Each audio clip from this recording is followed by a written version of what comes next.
Good morning, 2-3. Happy Wednesday. So, for reading today, we're going to be continuing with going over, like we talked about yesterday, reading comprehension, which, like we said, is now about making sure that you're understanding what you're reading, as well as being able to go back to the text to find your answers. A lot of you did really well on puffins yesterday, but I just want to keep reminding you, some of you are still not going back to the text to find your answers.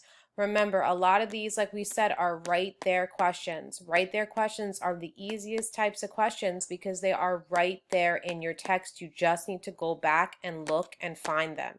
So I just want to make sure that we're doing that, okay? Again, with today, there's going to be a lot of right there questions. Some might be think and search, meaning you have to go and look in different paragraphs for the answer. But a lot of your answers are there, and you just need to be looking because this is a huge skill in any grade as you move up grades, being able to go back and look for your answers and use clues from the text to get your answers. Okay, so this is all we're going to keep working on this week. So let's go over what we need to do. The very first thing is you're going to listen to this video about the passage today we're reading is fiction. It's titled Special Guest.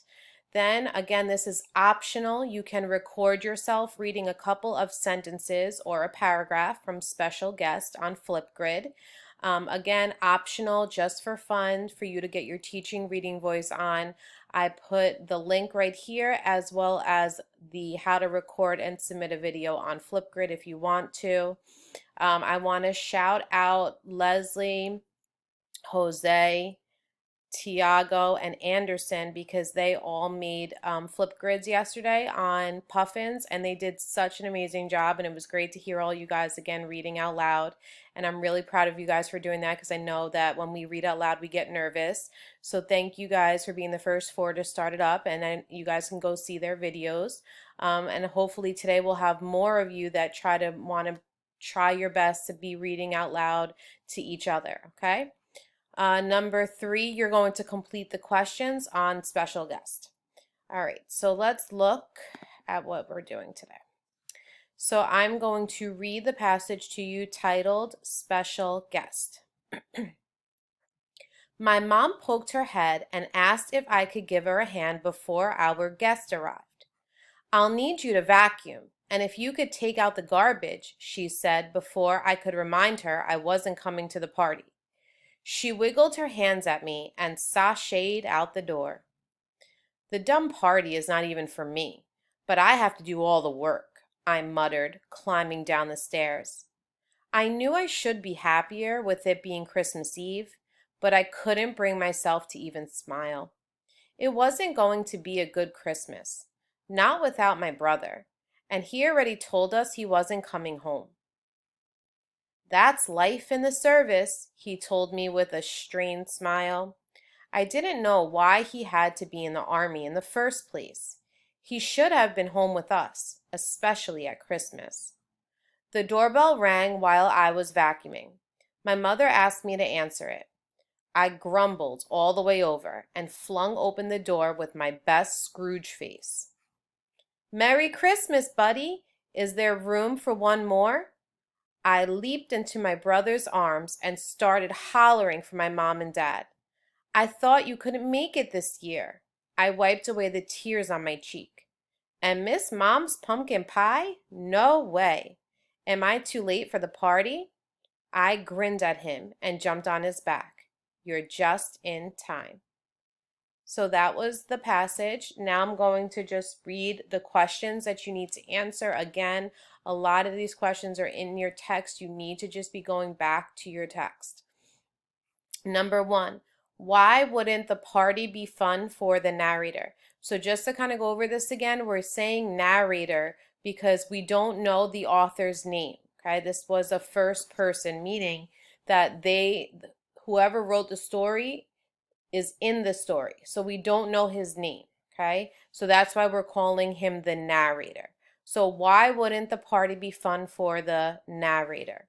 Number 2, what might a Scrooge face look like? Number 3, what did the narrator's brother not want to miss? Number 4, the dumb party is not even for me, but I have to do all the work. I muttered, climbing down the stairs. What does muttered mean in this sentence? So you have to use clues here to figure out what does that word muttered mean. Number 5. What chores did the narrator have to do to get ready for the party? There is more than one answer. Again, there is more than one answer here. You go back to your text. Number 6, who was the special guest? And number 7 is going to be where we need to do our restating. How did the narrator's feelings change throughout the story? We obviously should already recognize that the narrator felt one way at the beginning of the story and felt another way at the end. So we want to know what his feelings were and how they changed. So I already gave you sentence starters to use. So you're going to say the narrator felt blank. You're going to fill in that blank at the beginning. Tell me how the narrator felt at the beginning and blank at the end. You're going to tell me how the narrator felt at the end. I know this because, and you're going to tell me how you know this. How do you know he felt one way at the beginning? How do you know he felt one way at the end? What happened that made him change his feelings? Okay?